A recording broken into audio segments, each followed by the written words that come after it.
apresentação minha, eu acho que os próximos aqui também se apresentam, né? Boa noite, então, e isso aí, até mais.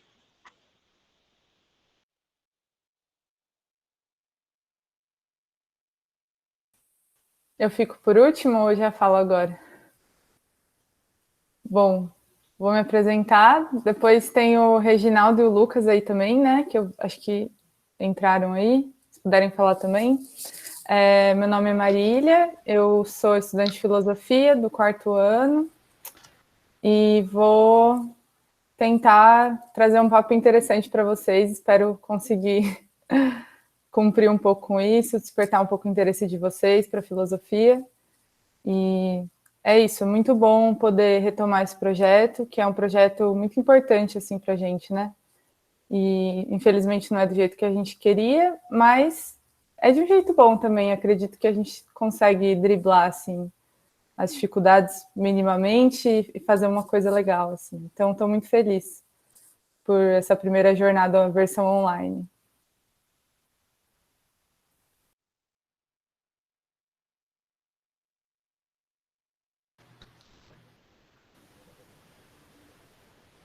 Gente, eu não vou me apresentar, mas vocês já me conhecem, né, por causa disso. Eu só vou dar um aviso de que eu vou ficar sem câmera ligada por causa da internet, né?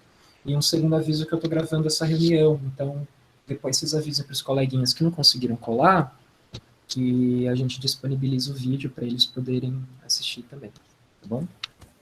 O Lucas ia falar, pode continuar. Tá, obrigado, Hudson. Olá, pessoal, boa noite. Eu sou o Lucas, faço parte do grupo, também sou estudante de filosofia, estou no último semestre, terminando agora, última matéria, vou me formar e espero que vocês gostem. A Maria ela conseguiu vai fazer uma aula muito boa, espero que vocês gostem. Acho que é isso.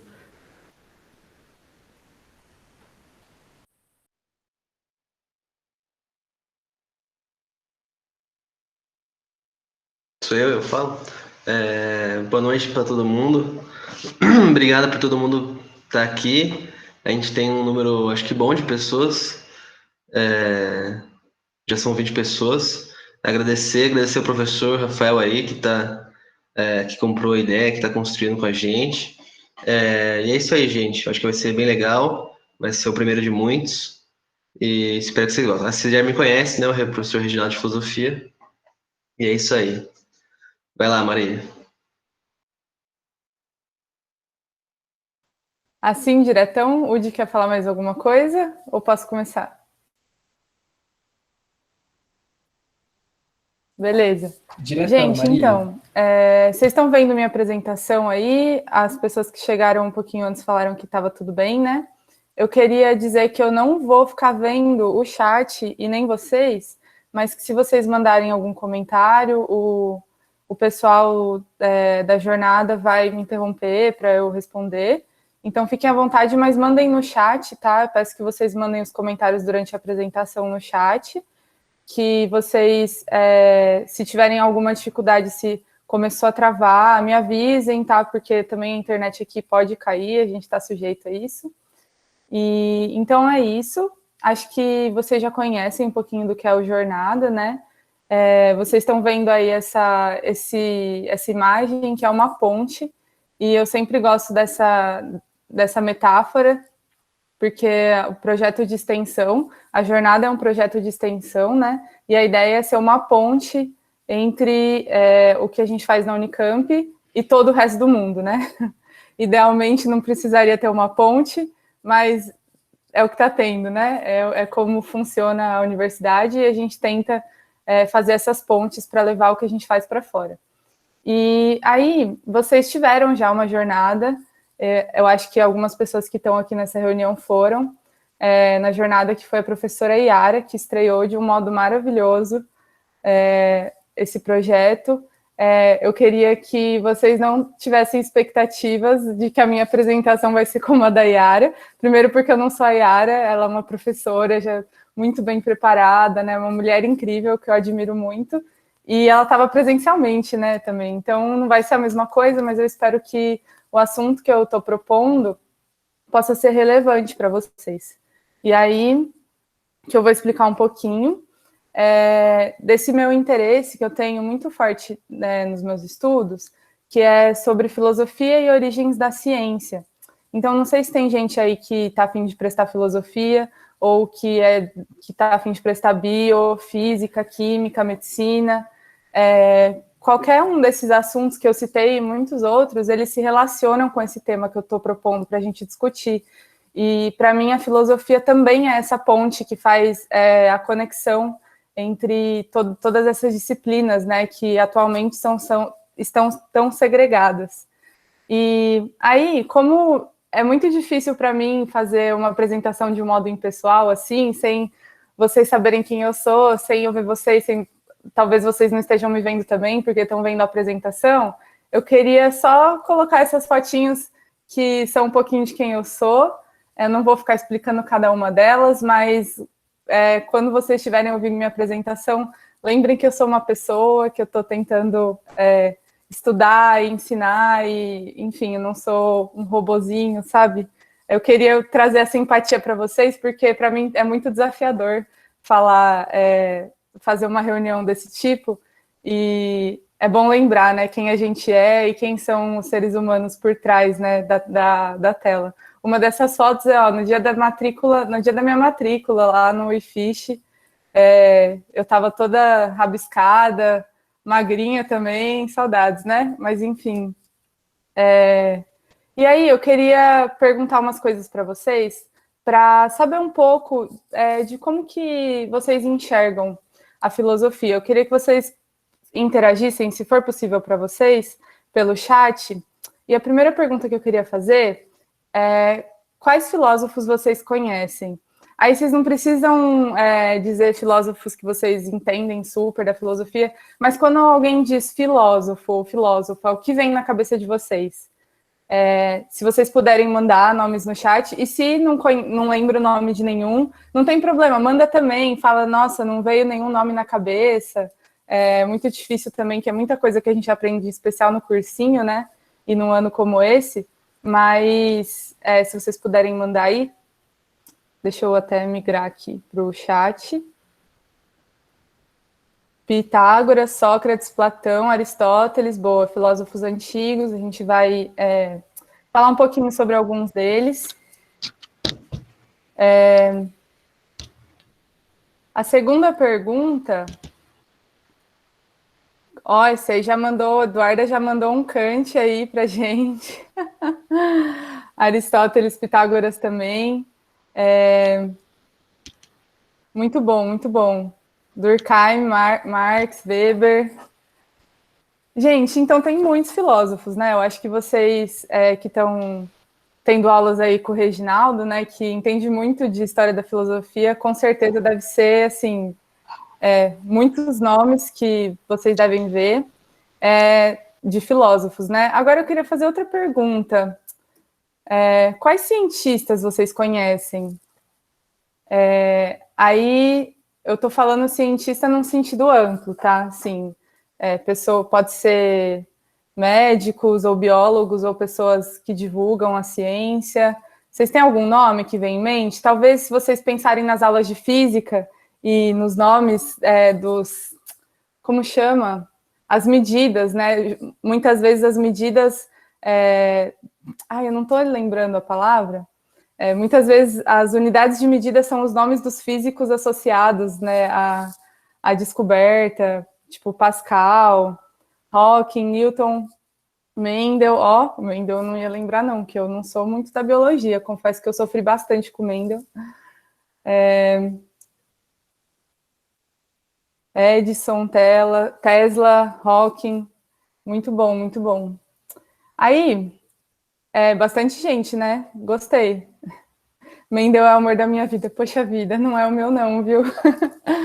Mas vamos voltar lá para a filosofia. Daqueles filósofos que vocês falaram, quais são filósofos antigos? Aqueles que você, quando você vai estudar, o professor começa falando sobre a Grécia Antiga, sabe? Ou mesmo não com esse recorte ocidental, mas quais os filósofos que são lá, assim, antes de Cristo, ou um pouquinho depois?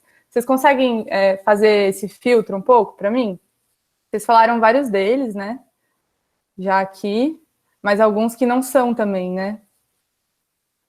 Na verdade, eu posso eu mesma falar isso, já que vocês já o tinham mandado, mas vocês mandaram muitos filósofos antigos e poucos filósofos modernos ou contemporâneos, né? Acho que deu para perceber isso. Então, o Sócrates, Platão, Agostinho também, em certo sentido, Pitágoras, Aristóteles são filósofos antigos. E já os outros não são tão antigos assim. Então, vocês percebem, quando a gente falou de filosofia, a gente citou automaticamente vários filósofos antigos, né? Eu nem tinha feito esse recorte ainda e vocês já citaram antigos. Aí, essa pergunta, e por favor, não me deixem no vácuo, escrevam aí, falem não sei, ou falem o que vocês sabem, que é: quais cientistas antigos vocês conhecem? Os que vocês citaram aí, eles são bem novinhos, assim, né, na história da humanidade. Acho que o mais novo que citaram foi o Hawking. O Mendel eu não sei exatamente, mas eu chuto que é, assim, século XIX. O Newton, na verdade, do que vocês citaram, acho que é o mais antigo, ou talvez o Pascal, do século XVII. Mas, enfim, ficou bem marcado que Galileu Galilei também, século XVII, XVI, na verdade, metade. Mas fica bem marcado que a gente conhece muito mais cientistas modernos. Então, muitos desses caras que está na imagem agora, vocês citaram. O primeiro é o Galileu Galilei, depois o Kepler, o Tesla está aí também, o Faraday, o Albert Einstein, a Mary Curie, olha só, uma mulher que foi, inclusive, a primeira mulher a ganhar um prêmio Nobel e a primeira pessoa a ganhar 2 prêmios Nobel. Esse é o plural de Nobel. O Charles Darwin, clássico, e o Newton. Eu só coloquei alguns aqui. Eduarda perguntou: Platão seria um cientista? Vamos entender isso. Aguarde os próximos capítulos. Então, a gente percebe que, assim, muitos cientistas que a gente conhece são modernos. Isso por quê, gente? Porque ciência é uma ideia moderna. O conceito de ciência, ele só começou a ser usado exaustivamente lá no século XIX, lá no ano de 1800 e tanto, assim, né? Então, ciência é uma ideia muito moderna, né? Mas a gente pode pensar, de algum modo, que já na antiguidade existiam pessoas que estudavam a natureza, que olhavam para a natureza como um cientista olha, querendo entender aquela natureza, querendo entender como ela funcionava. E aí que eu queria trazer essa reflexão um pouquinho do que essas pessoas que faziam ciência, ou se é que a gente pode dizer que elas faziam ciência, estavam fazendo lá na antiguidade. E aí vocês vão entender como que isso se relaciona com a filosofia daqui a pouco. Então, a grande pergunta é: como nasceu a ciência? E aí, eu queria trazer para vocês uma narrativa que é bem comum. Geralmente, no ensino médio, ou mesmo assim, em conversas que vocês vão ter futuramente no bandejão da Unicamp, em todo lugar, nos meios, nas mídias digitais, essa narrativa é propagada. Então, acompanhe esse gráfico, ó. O eixo horizontal é o tempo, e o eixo vertical é a evolução da ciência. E aí, geralmente, a narrativa que a gente tem é que a ciência nasceu lá na Grécia Antiga, então tá aí o Chico Buarque feliz, né? Vocês conhecem esse meme, provavelmente. E ela nasceu na Grécia Antiga e super cresceu, e teve um progresso da ciência, várias descobertas, até que teve o início da era cristã e a evolução da ciência começou a decair, Idade Média sem produção científica, e aí, na Revolução Científica do século XVII, a ciência renasceu contra a fé, contra a religião, se libertou das amarras da igreja, e é geralmente essa narrativa que a gente tem, né? Só que quando a gente coloca essa narrativa, a gente está olhando para a ciência antiga ou para a ciência medieval com o nosso olhar do século XXI. E é por isso que essa narrativa ela pode ser muito não precisa, porque a gente pega esse conceito que nós temos de ciência agora e a gente tenta distribuir ele ao longo da história. sem nos atentarmos ao que exatamente aquelas pessoas que a gente disse que estavam fazendo ciência estavam de fato fazendo. Então, o que eu quero propor, na verdade, é uma reconstrução dessa narrativa com olhares sinceros mesmo, que entendam as verdadeiras relações históricas que ciência e religião tiveram, porque vocês veem que a religião aí é um elemento, né, importante para ascensão ou não ascensão da ciência, e sem estabelecer que há um conflito a priori entre ciência e religião. Mas calma, que eu não vou falar sobre esse gráfico inteiro, isso seria uma loucura de fazer no tempo que eu quero fazer, no tempo que a gente tem aqui. Eu quero falar sobre essa partezinha só aqui, que eu destaquei nesse slide. A gente vai focar um pouco no nascimento da ciência, e a gente vai voltar lá na Grécia Antiga e vai ver o que as primeiras pessoas que estavam estudando a natureza estavam buscando entender. E aí, essa partezinha específica, o que a gente costuma dizer, a narrativa padrão que condiz com esse gráfico, é que a ciência nasceu rompendo com o pensamento mítico, ou rompendo com o pensamento religioso. Então, os primeiros cientistas pegaram e falaram, não queremos mais seguir a religião, vamos fazer ciência para entender como as coisas são de fato. E aí a ciência nasceu. Mas a gente vai ver que não foi bem assim que aconteceu, que esse rompimento não foi desse modo, que talvez nem tenha sido um rompimento, inclusive. Então, o que eu vou querer trabalhar com vocês é essa sentença aqui em cima na parte rosa, né? A ciência surgiu na Grécia Antiga em oposição à religião vigente. E aí, gente, eu estou mesclando um pouco religião com mitologia, porque eu não quero entrar nesses detalhes do que é religião. Isso daria outra jornada muito interessante também. Mas a gente vai assumir, de algum modo, que a mitologia era a imagem da religião da época, né? E aí a gente vai tentar entender o que as pessoas que a gente tradicionalmente considera que estivessem fazendo ciência estavam fazendo. Então, essa é a nossa questão, né? Que está no slide.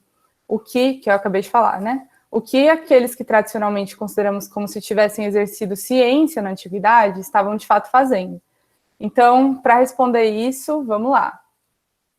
Primeiro, é imprescindível a gente dizer que os gregos não tinham atividades diretamente equivalentes à nossa ciência moderna. Então, a gente não vai ver uma pessoa lá de toga, com folhinhas aqui no ombro direito, num laboratório da Unicamp, e pensar que tinha uma Unicamp lá em Atenas, ou em Creta, ou qualquer lugar da Grécia, fazendo ciência como a gente faz hoje. E a atividade que mais se aproxima do conceito que a gente tem de ciência hoje era chamada de filosofia natural. Então, olha só, a ciência estava dentro da filosofia, né? Então, vamos entender do que se ocupava essa filosofia natural, já que ela é o mais próximo que a gente tem de algo como uma ciência na antiguidade, né?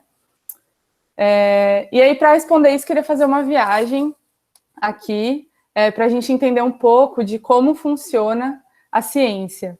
Então, a gente tem aqui a nossa Unicamp, que eu espero encontrar muitos aqui futuramente. E o que é a filosofia na Unicamp, gente? A filosofia é um institutozinho. Olha o tamanhozinho dele aqui, o IFISH, na Unicamp. E, gente, nem é o IFISH inteiro que é filosofia, porque o IFISH é o Instituto de Filosofia, e Ciências Humanas. Então, ainda tem Sociologia e História dentro do IFISH. Então, a filosofia é um pedacico do IFISH. E não só isso, mas olha essa biblioteca do IFISH, olhem essa imagem. E olhem essa imagem da biblioteca do IB, que é o Instituto de Biologia. Então, vocês percebem que elas são muito parecidas? É porque hoje a gente consegue estudar filosofia com a mesma impessoalidade que alguém estuda a reprodução de briófitas. Não que alguém que estuda a reprodução de briófitas, de fato, vá fazer isso necessariamente de um modo impessoal, mas a filosofia se tornou só mais uma disciplina, né? Só mais um tipo de estudo, só mais uma biblioteca, né? E a gente tem algo mais ou menos assim. Existem várias diferentes visões de divisões do conhecimento, mas eu coloquei essa que é meio padrão, que é um pouquinho que a gente tem na escola. Coloquei só algumas das disciplinas. E a gente tem assim, o conhecimento, né? São esferas do mesmo tamanho, vocês percebem como eu coloquei aí, organizadas de um modo ordenado, cada uma do mesmo formato, do mesmo tamanho, a única diferença é a cor, porque a única diferença é o objeto de estudo delas. Mas a gente fala como se fosse a mesma coisa, como se fosse feito do mesmo modo esse estudo. Mas antigamente não era assim. Quando a gente volta lá no século VII a.C., até o século... Na verdade, até muito depois, assim, eu arrisco dizer até o século XVI, mas a gente está focando aqui no século VII, o que a gente tinha era mais ou menos isso. Então, tinha a filosofia, que era a busca pela sabedoria, e a gente tinha dentro dela a filosofia natural, e dentro da filosofia natural, então, estão todas essas matérias, tipo biologia, química, física, todas essas matérias que estudam a natureza.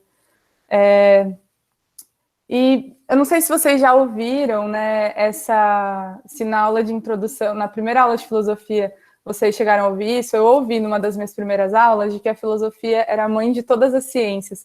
E eu nunca entendia por quê, porque eu achava que não tinha nada a ver o que o professor de filosofia falava com o que os outros professores falavam. Mas depois de muito tempo que eu fui entender que é porque a filosofia, ela não era só mais um estudo como ela é hoje. A filosofia era um modo de viver. E esse modo de viver que a filosofia era um modo de viver que buscava pela sabedoria.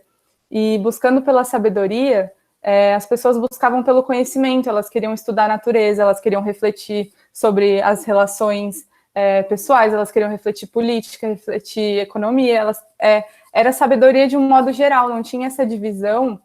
Uma pessoa antiga não olhava o mundo com as grades que a gente olha hoje, separando o mundo em caixinhas, né? E aí, um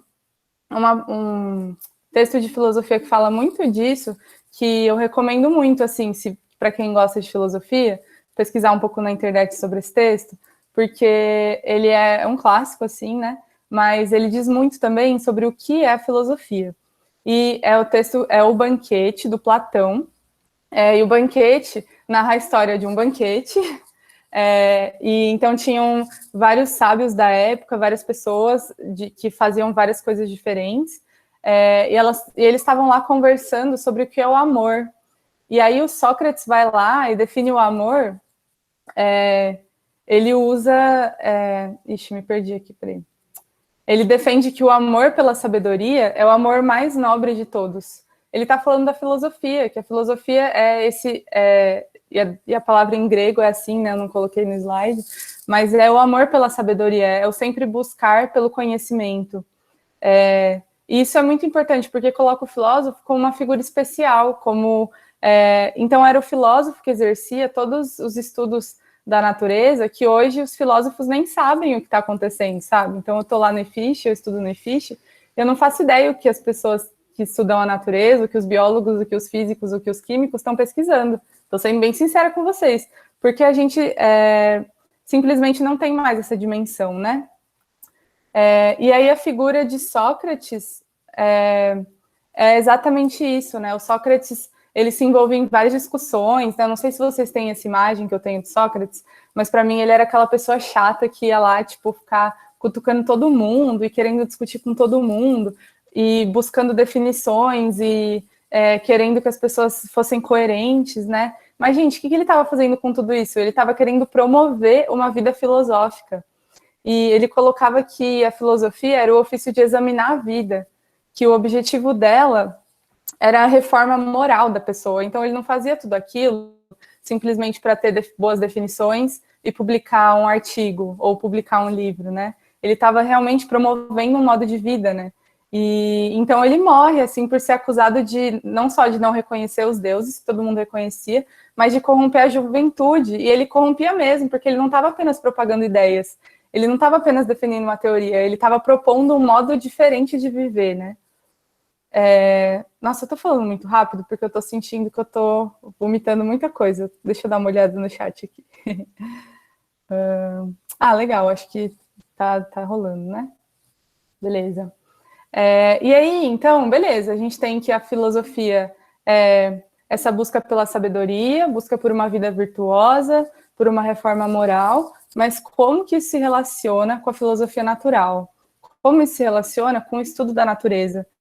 Então, qual que é a nossa questão aqui, né? Como que o estudo da natureza pode, de fato, se relacionar com a busca a busca por uma vida virtuosa? O que eu entender como funciona as órbitas celestes vai me ajudar a ser uma boa pessoa com o meu próximo, ou vai me ajudar a ser uma pessoa mais virtuosa, com mais piedade. Para mim, parece meio até intragável isso, porque quando eu estudei as coisas que eu estudei no ensino médio, de estudo da natureza, aquilo não fez absolutamente nada comigo. Foi só um conhecimento que eu absorvi, que tem várias aplicações práticas importantes para a tecnologia, para o próprio avanço da ciência, mas, a princípio, parece que não fez nada comigo aquilo. Mas é porque os gregos, eles tinham uma ideia que a gente não tem mais hoje, que é a ideia de que existe uma ordem moral incorporada na estrutura do cosmos. Calma que tem palavras muito complexas aí, com vários significados possíveis, mas vamos entender o que isso significa a partir de uma citação do Platão. E aí eu vou ler aos poucos com vocês, tentando explicar o que ele está querendo dizer. E aí vocês vão entender o que significa dizer que tem uma ordem moral no cosmos, tá? Ele fala assim: e os movimentos congêneres ao princípio divino em nós são os pensamentos e as órbitas do universo. Então, o que ele está falando aqui? Que tem os pensamentos e tem as órbitas do universo, e eles são do mesmo gênero que um princípio divino em nós, que um princípio de Deus em nós. E então a gente tem esse princípio de moralidade na gente, e o cosmos, a natureza, o universo, tem essa mesma ordem, está organizado do mesmo jeito. E aí, o que a gente faz com isso? O Platão fala, né? Que cada um deve acompanhá-los, ou seja, acompanhar os movimentos do universo, e por meio da aprendizagem das harmonias e das órbitas do universo, corrigir as órbitas das cabeças corrompidas no nascimento, e tornar o ser pensante semelhante ao que é pensado. O que ele está falando? Que você vai observar a harmonia do universo, entender o funcionamento das órbitas do universo, e isso vai corrigir as órbitas da sua cabeça corrompida. E aí vocês podem lembrar, talvez o Reginaldo já tenha falado um pouco da teoria das ideias de Platão, mas que ele postulava, né, de algum modo ele defendia, que a gente era corrompido no nascimento porque a gente se materializava e o nosso material é corrompido, né? E aí ele coloca que observando as órbitas do universo, a gente pode ir corrigindo essa corrupção do nosso pensamento, essa corrupção do nosso próprio raciocínio. E de modo que, depois de ter feito essa assimilação, atingiu a melhor vida que os deuses estabeleceram para os homens, tanto para o presente quanto para o futuro. Então, vocês percebem que ele está colocando aí, e a gente não precisa entender essa citação em muitos detalhes, mas ele está colocando que com o estudo da natureza, a gente vai atingir a melhor vida, a gente vai atingir esse destino que os deuses estabeleceram para os homens. E aí, a gente chega nessa divisão aqui do conhecimento, que eu coloquei só de exemplo, para a gente entender que o conhecimento não estava naquelas caixinhas, como eu já falei, mas ele tinha uma outra divisão. Vou explicar só um pouquinho dessa tabela, que é a divisão das ciências especulativas ou teóricas, segundo Aristóteles. Então, ele colocava lá que os estudos começavam pela filosofia natural, que a gente estudava os objetos finitos, os objetos móveis, os objetos que não podem ser separados da matéria. Isso é o que a gente está chamando de filosofia natural, é o que eu já falei com vocês. E depois que a gente fazia esse estudo, a gente ia para a matemática, a gente estudava os objetos imóveis, porque os objetos da matemática não são móveis, e eles provavelmente também não são separados da matéria. E aí, depois desses dois estudos, a gente podia ir para o estudo da metafísica ou da teologia, que era a ciência primeira. Ela estudava o eterno, o imóvel, as coisas que são separadas da matéria, né? Só que, qual que é o grande ponto dessa divisão? E a gente também não precisa entender ela nos seus pormenores, mas o ponto dessa divisão é que a divisão do conhecimento não era necessariamente pelo método de estudo, pelo objeto de estudo. Não, a divisão do conhecimento era uma progressão. Então, a gente começava pelos objetos finitos para treinar nossa mente, para desenvolver hábitos da mente que permitissem que a gente fosse para o estudo das coisas eternas, né, das coisas imóveis. Então, era uma progressão de um desenvolvimento da mente. Isso é uma coisa que a gente também não tem hoje, né? A gente, de algum modo, existe sim uma certa progressão das coisas que a gente vai aprendendo, mas, em geral, a gente não está buscando desenvolver hábitos da mente, mas sim absorver um certo tipo de conteúdo, né? E tomar posse de um certo tipo de conteúdo. E aí vocês percebem, então, que tinha uma tendência de misturar os interesses científicos com os interesses éticos, com os interesses religiosos, e essa tendência era muito forte, assim, na vida dos antigos, no geral. E, na verdade, a gente diz hoje que era uma tendência de fundir, porque nós entendemos que essas coisas são separadas, mas é que para eles simplesmente não era separado.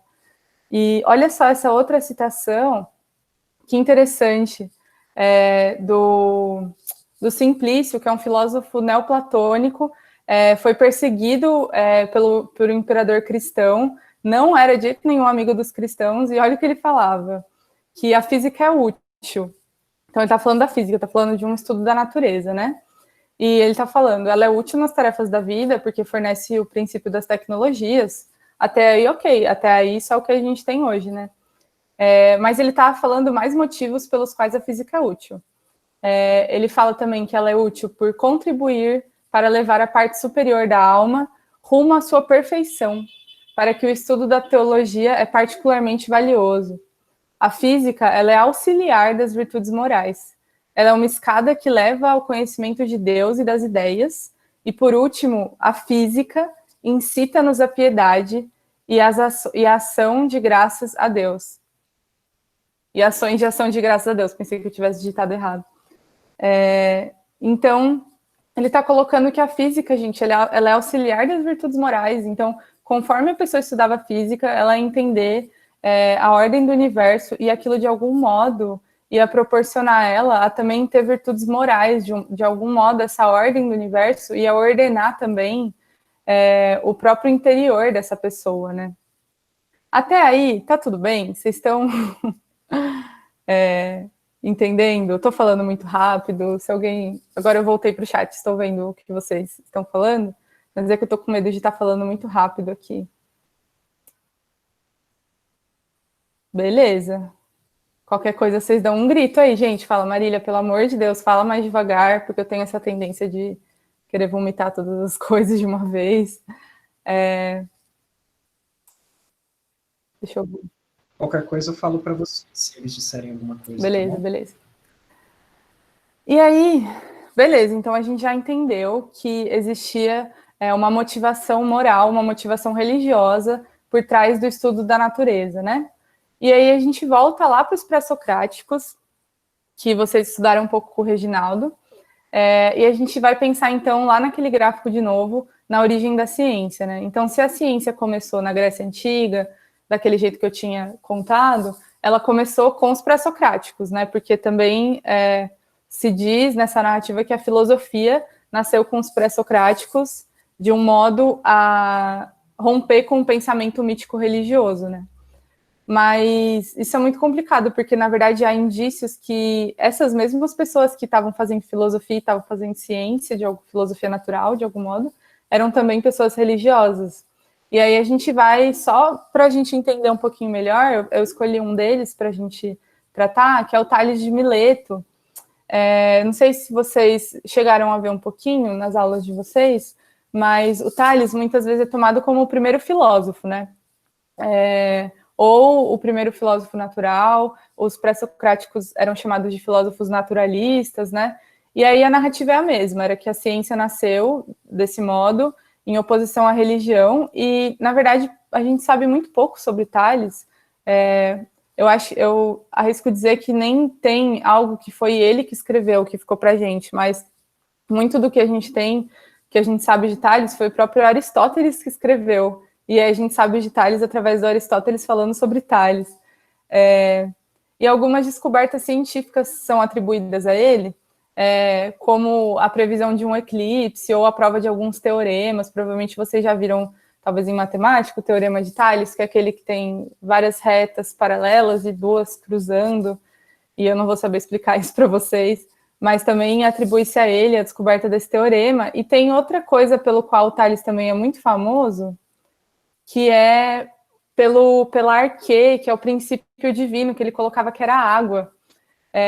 Então, a gente entende através do Aristóteles que ele colocava que a água era o princípio divino, era a arquê de todo o universo. E aí vamos entender o que é arquê, porque esse é um conceito que é muito longe do nosso tipo de pensamento, que a gente tem que tentar realmente entrar na cabeça do Tales e no contexto cultural que ele vivia, no contexto maior de pensamento dele, para entender o que é a arquê. E aí, para tentar explicar um pouquinho, a arquê é aquilo do qual todas as coisas existentes são, e das quais elas primeiro se tornam e para as quais elas finalmente são destruídas. Calma aí. Isso foi muito complexo, né? É mais ou menos assim. Ele coloca que a arquê é a água. Por quê? Tudo vem da água e vira a forma. Então, eu coloquei várias coisinhas aí da vida que a gente tem, inclusive pessoas. E para a água voltará. Então, a água é o princípio eterno. E tudo veio da água e da água voltará. E água não só no sentido físico, tá, gente? Mas isso tem um sentido muito mais abstrato do que talvez a gente consiga captar, assim, né? Nos nossos olhos de 2020. E aí eu queria chamar a atenção, vocês estão vendo esses elementos que eu coloquei aí? Todos eles vêm da água e todos eles voltarão para a água. E aí eu coloquei uma mulher, coloquei fogo, uma flor, e eu coloquei um deus grego aí. Eu só escolhi um aleatoriamente, eu coloquei o Hermes. Mas por que é muito importante? Porque ele está colocando que o princípio da água é de algum modo mais elevado que o princípio dos deuses, gente, porque a água ela seria eterna e um deus seria só imortal. Vocês já pararam para pensar na diferença entre eterno e imortal? Porque até então eu juro que eu nunca tinha parado para pensar. Mas pensa assim, imortal é alguém que nasceu, ou algo que nasceu, que foi criado, e que nunca vai morrer, vai existir para sempre, infinito. Só que o eterno ele nunca nasceu, ele sempre esteve lá. E o eterno não tem um nascimento, justamente por isso, ó. Por causa disso, porque a água era o princípio eterno. E todas as coisas que nascem da água e se tornam água depois, elas não são eternas, né? No máximo é um Deus que é imortal. E tá, isso parece bem abstrato, então vamos tentar entender por que o Tales escolheu a água, gente. Por que diabos? Porque quando a gente pensa isso, a gente pensa, existem muitos elementos, você pega a tabela periódica e você pensa, poxa, por que ele não escolheu o zinco? Bom, primeiro ele não escolheu elementos da tabela periódica porque eles não tinham sido descobertos ainda. Mas mesmo assim, os antigos já tinham consciência da existência da terra, do ar, do fogo e da água, no mínimo desses 4 elementos, né? E por que ele escolheu a água? E não só isso, mas por que ele falou que a água ela era superior aos próprios deuses que ele mesmo adorava?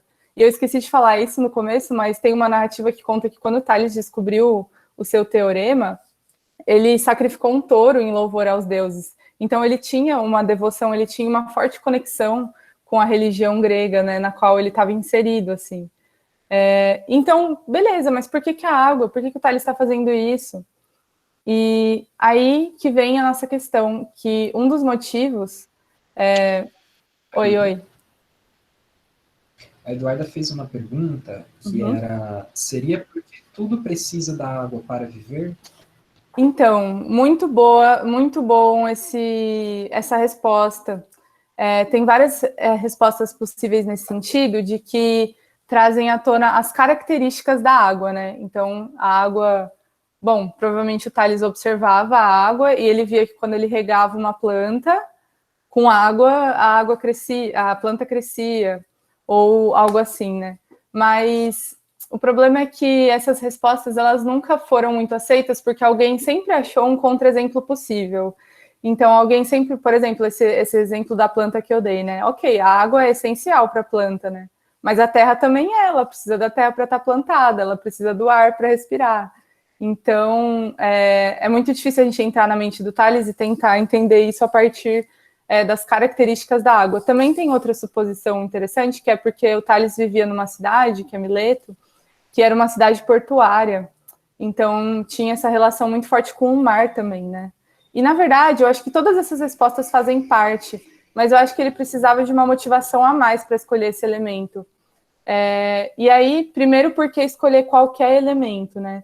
E aí, primeiro, é porque existia uma insatisfação muito grande com os deuses. Por quê?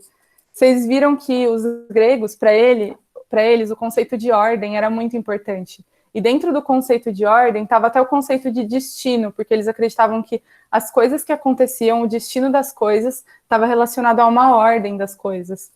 Só que os deuses, e se vocês já assistiram, sei lá, Hércules, vocês vão se lembrar muito bem disso, que eles estão constantemente atrapalhando a ordem do cosmos.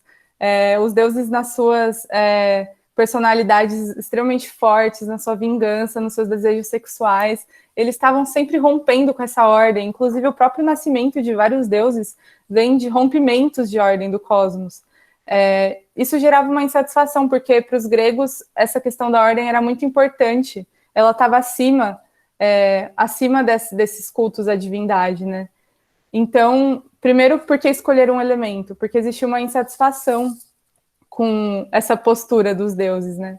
E segundo, porque existia, e Tales foi muito sábio, assim, em fazer isso, um certo espírito de conciliação. E aí entra a resposta da Eduarda e entram várias outras das respostas que eu falei, mas principalmente os filósofos falam que existia a importância da água em outras cosmogonias, né, em outros mitos, em outras religiões, se vocês querem colocar desse modo, e a água era um elemento que estava em todas. E aí eu coloquei aqui vários deuses que são de culturas que, muito provavelmente, Tales teve contato, porque ele estava numa cidade portuária, então eu coloquei, agora acho que eu não vou lembrar o nome de todos, mas o Poseidon, que todo mundo conhece, mas que a gente não vai falar muito sobre isso. Esse deus egípcio, que é o deus Nun, acho que é isso, Nun, com N-U-N no final, que ele era o deus que representava a água primordial, a água de onde tudo vem e para onde tudo vai. Isso já estava dado assim na religião egípcia. E o outro é um deus, acho que da cultura mesopotâmica, que se chama Enki, que também é o deus que governava sobre as águas e já tinha essa ideia na religião de que as coisas vinham da água, né?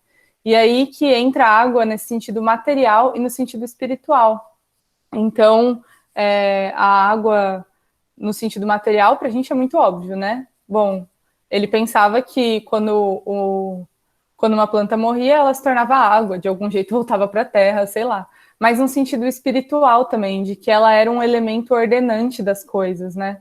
E é possível que a água ela não fosse só dotada de alguns atributos divinos, mas que ela fosse o próprio Deus, assim, para o Tales.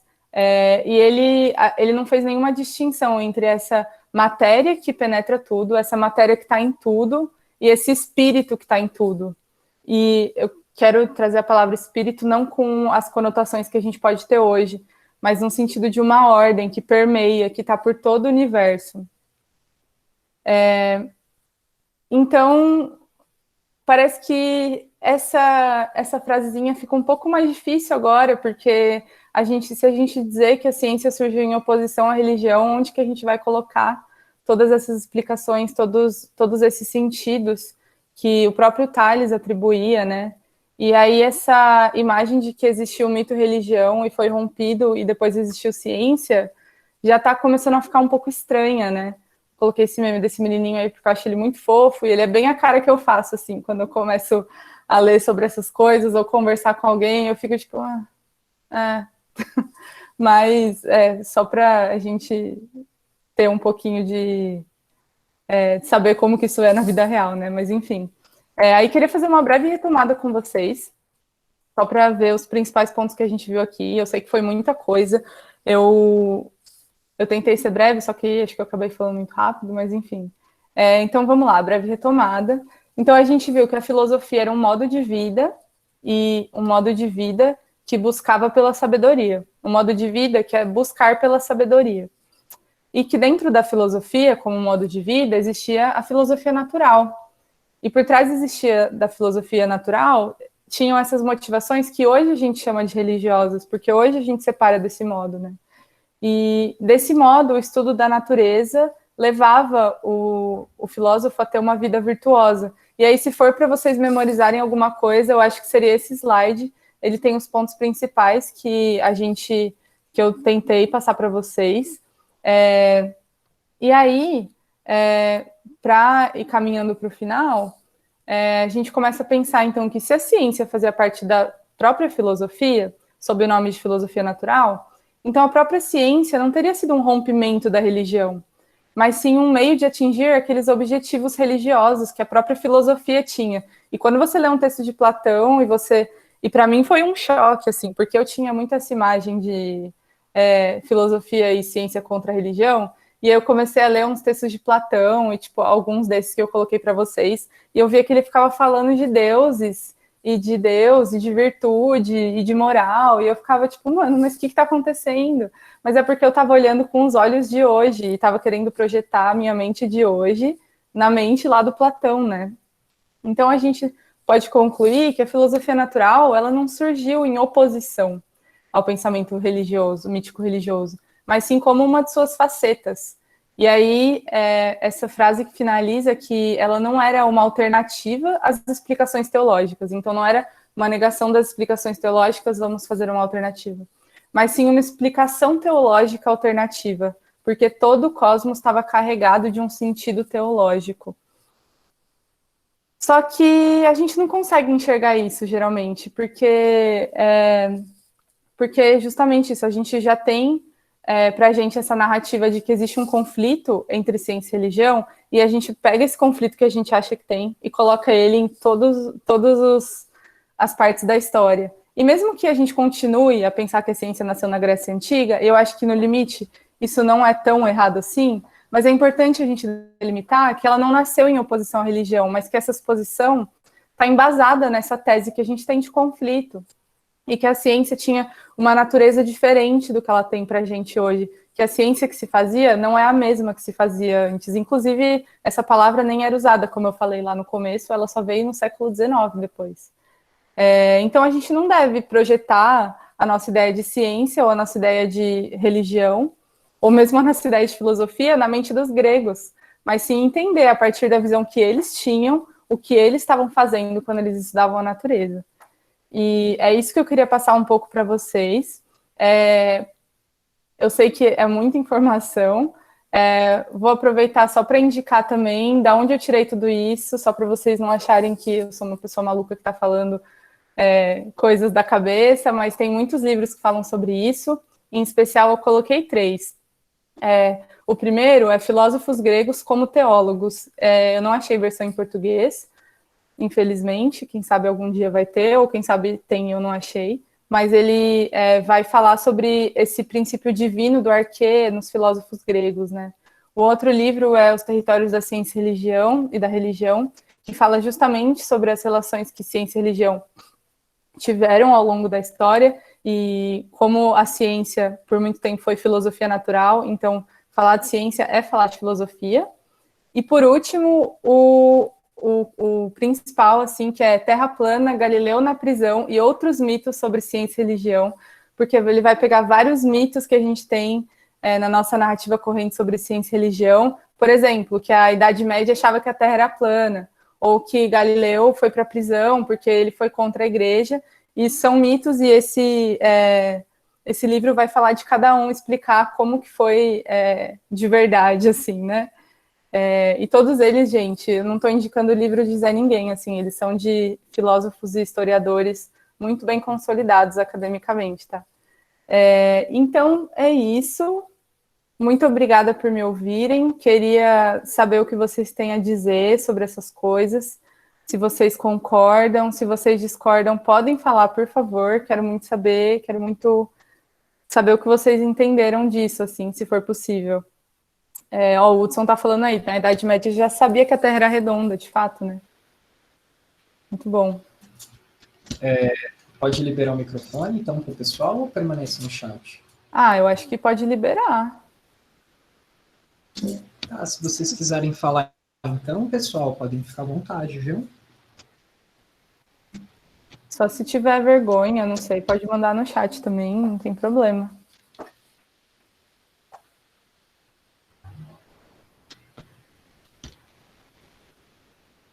A Eduarda falou, eu tinha a mesma visão, até saber que padre estuda filosofia. Pois é, os padres estudam, né? Filosofia é uma grande parte da formação deles, de fato. Inclusive, muitos desses cientistas que vocês colocaram aí, o Galileu, o Newton, eram todos cristãos, né? Acho que alguns eram protestantes, outros católicos, mas muitos deles eram cristãos. Ou seja, tinha uma religião, né? Tem uma questão muito louca, né, de se pensar. Muito obrigada primeiro pela aula, né? Olha a minha educação.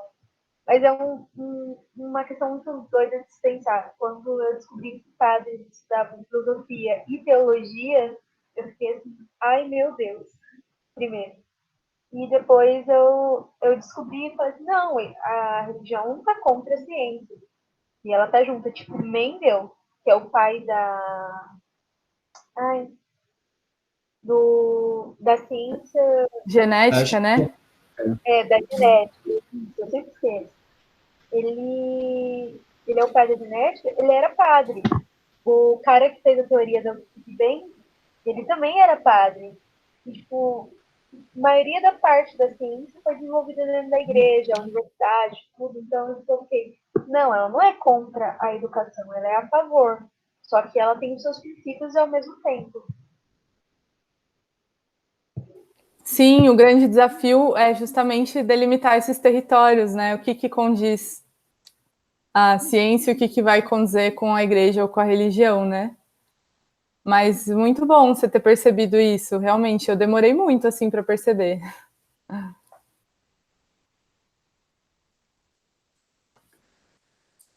Padres estudam até psicologia, sim. Gente, padres estudam muito, assim,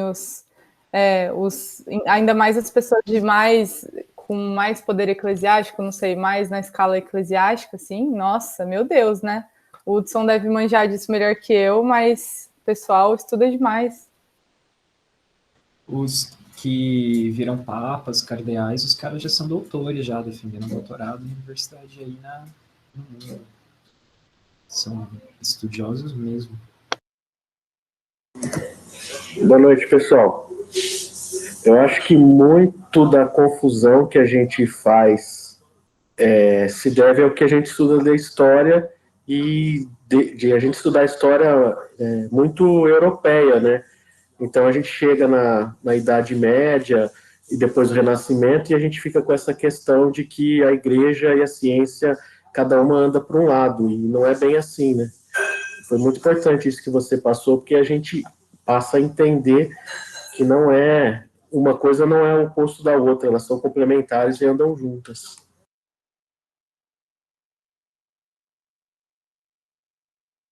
Sim, verdade, Gilberto. Obrigada pelo comentário. Concordo, assino embaixo.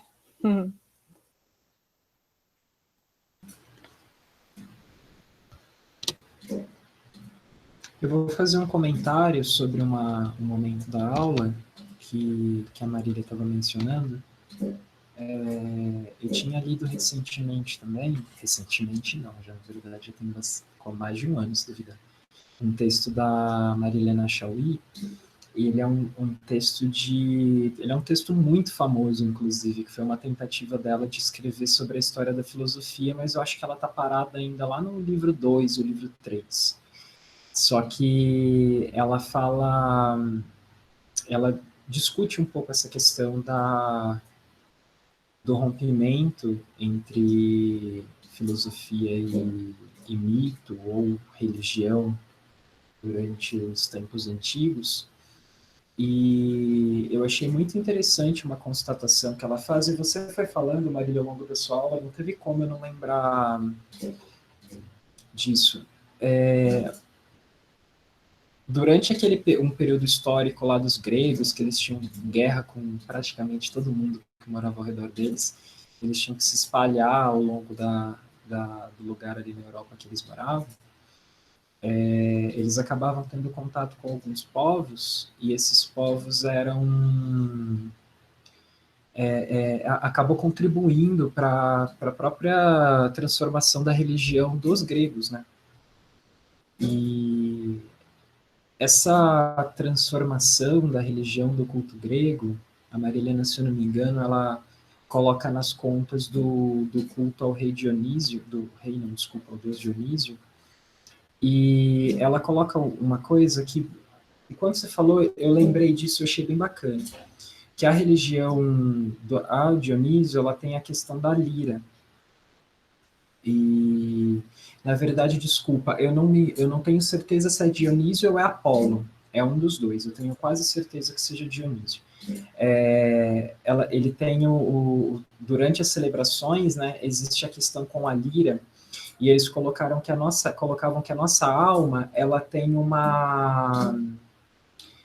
todo um problema quando ela entra em contato com o mundo, ela vai se entrando em dissonância com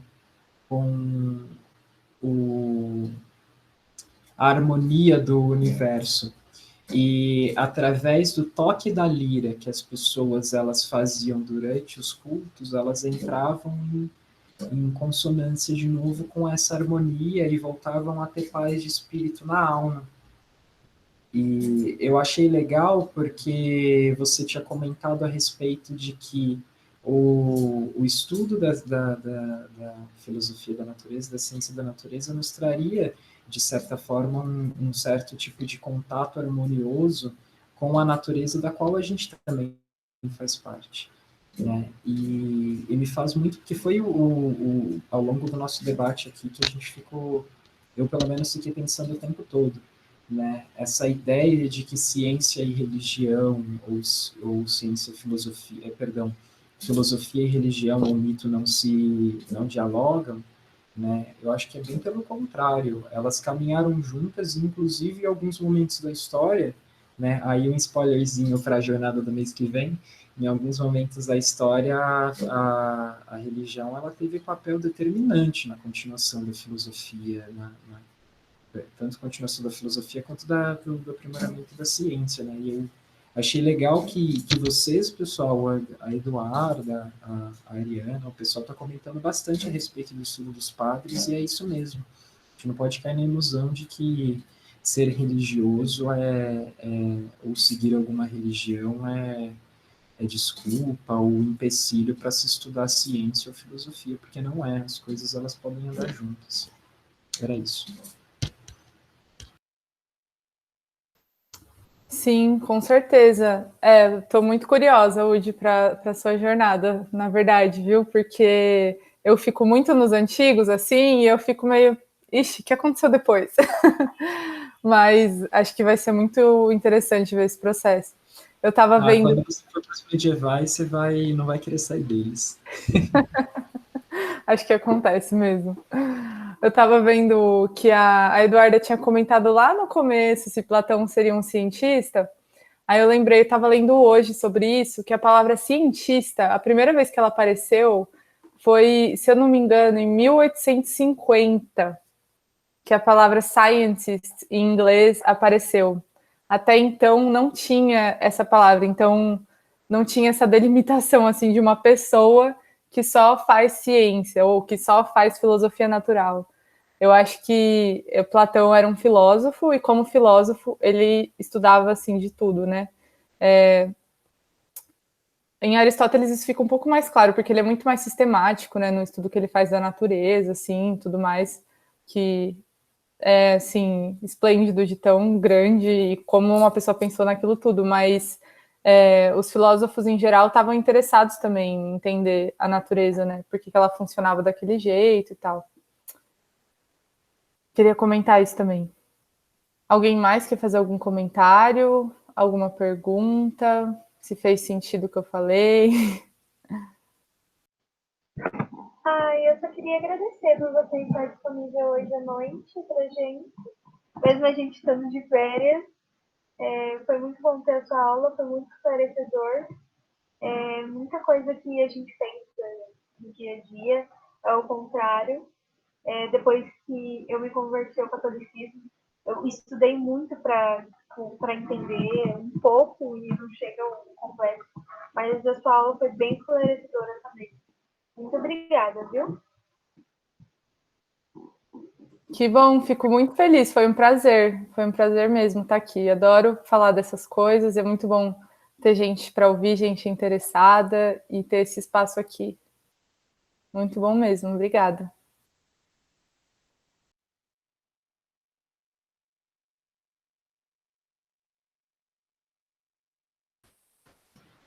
Gente, se alguém quiser comentar alguma coisa da aula, pode me interromper.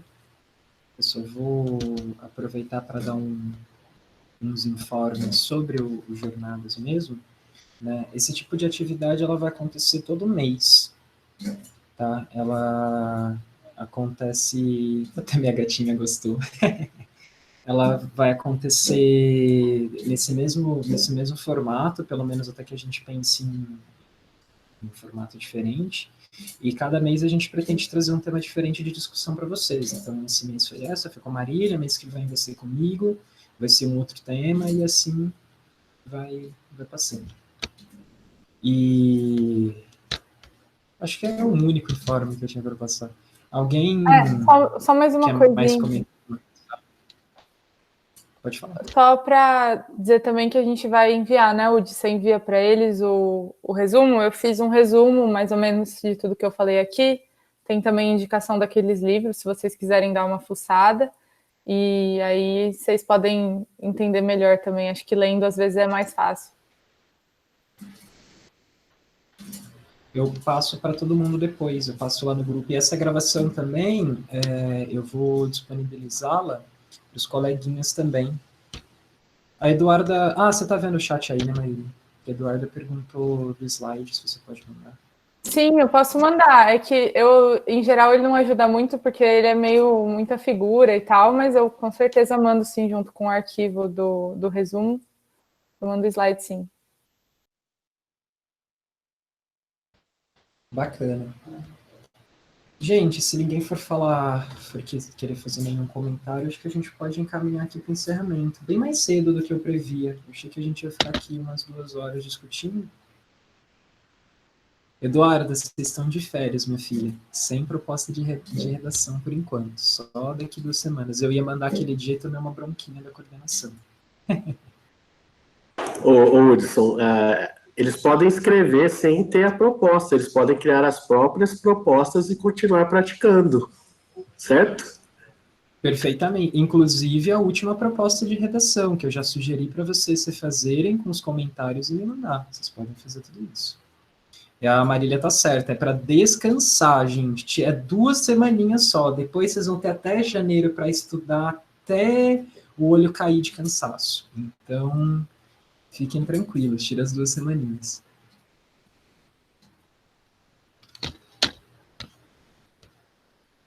Acho que é isso, pessoal, então, né? Acho que é isso. Agradeço vocês por terem vindo. Esperamos vocês no mês que vem, tá certo? E qualquer coisa, qualquer dúvida que vocês queiram encaminhar para a Marília, vocês podem passar para mim também, que daí eu encaminho para ela depois, tá bom? E nos vemos daqui agora 2 semanas, né? Com o retorno das aulas. Beijão para vocês. Marília, muito obrigado. Obrigado mesmo. Acho que... Aí eu vou falar por mim, né? Aí o pessoal fale por eles depois. Eu achei maravilhoso, assim. Eu adorei. Descobri coisas que eu não sabia, achei bem bacana. Então, obrigado. Obrigado, pessoal, pela presença. E até daqui 2 semanas. Obrigada, gente. Um abraço em todo mundo. Se cuidem. Fiquem bem. Obrigada, gente. Obrigada mesmo.